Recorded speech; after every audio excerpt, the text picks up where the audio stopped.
bolsundan anan sen Sevyen dip yüreğimi hemme gıyza veremem. Haladım seni şundan anan sen bana. Ödünle çekici gözleri ba, yine yüreği ereden sözleri ba. Bolsundan men hayran, şol men derdime derman.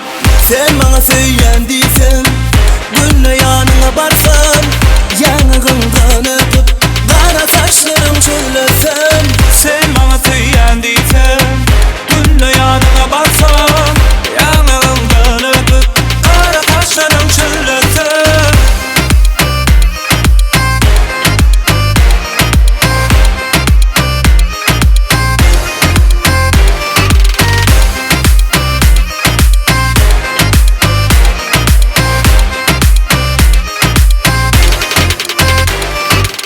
Söymesem gelmedim, gözlep senin yanına. Çınnan seni haladım, yok deme bana.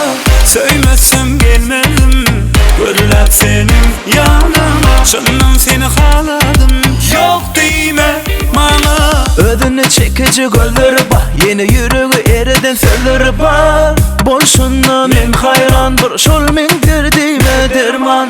Sen bana söyleyen değilsen, günle yanına barsam, yanağından öpüp kara taşlarım çöllesem. Sen bana söyleyen değilsen, günle yanına barsam, yanağından öpüp kara taşlarım çöllesem.